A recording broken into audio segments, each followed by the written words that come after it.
मंदोदरी रावण की धर्मपत्नी। रावण की धर्मपत्नी मंदोदरी और मंदोदरी की मां, मंदोदरी की मां, रावण की धर्मपत्नी मंदोदरी और मंदोदरी की जो मां है जिसका नाम है हेमा।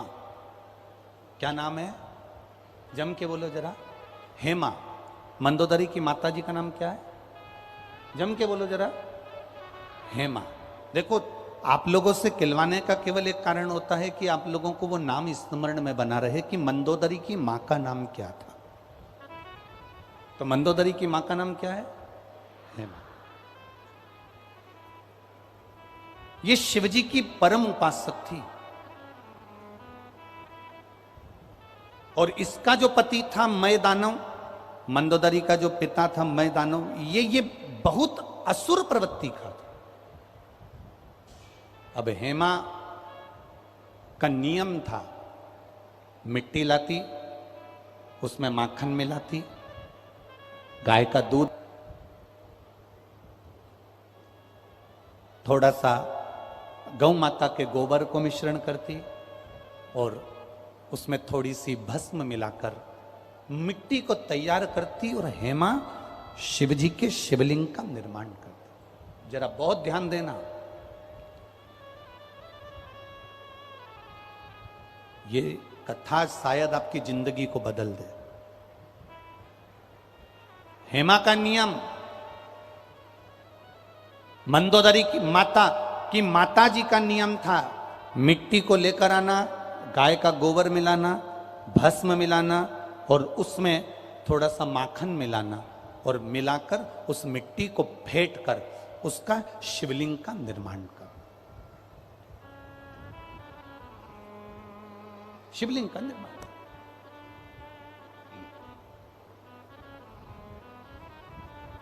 छोटी सी मंदोदरी,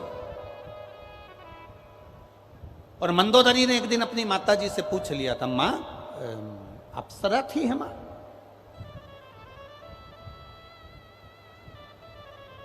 मैदानव की दो धर्म पत्नी थी, हेमा और रंभा। हेमा और रंभा दोनों अप्सरा थी। अब मंदोदरी भी बड़ी सुंदर थी।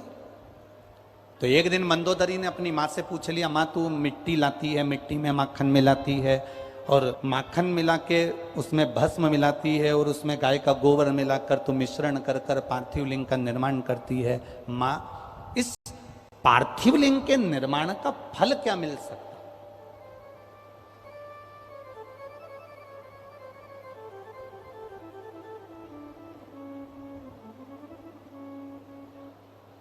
पार्थिव लिंग के निर्माण का फल क्या मिल सकता?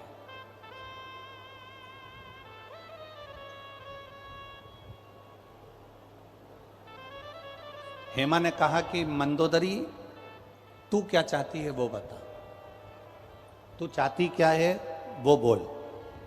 मंदोदरी ने कहा, मां, नारी और पुरुष ये दोनों का मंगल विवाह होता है, नारी पहले जाती है पुरुष पहले जाता है, ये तो किसी को नहीं मालूम, जो भाग्य में लिखा होता है वो होता है।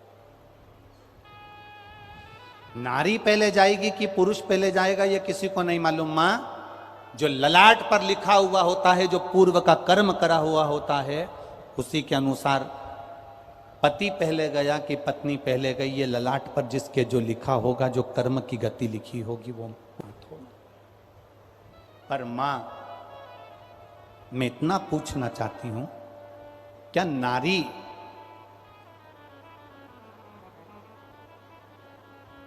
शिवलिंग का निर्माण करती है और उसका पूजन करती है, मान लो भूलवश, वैसे तो नारी ये चाहती है कि वो अखंड सौभाग्यवती होकर जाए, पर कोई कारणवश नारी का पति अगर पहले चले गया और नारी अगर बाद में जा रही है, तो क्या मां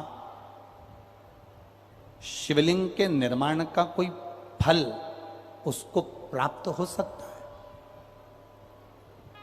हेमा ने कहा, मैदानों की पत्नी हेमा अपनी बेटी मंदोदरी से कहती है, सुन मंदोदरी, पूरे आस्था चैनल पर जितने सुन रहे हो, जितने फेसबुक यूट्यूब पर सुन रहे हो, जितने लाखों की संख्या में इस दतिया में श्रवण कर रहे हो माँ पीताम्बरा की गोद में, ध्यान से सुनना।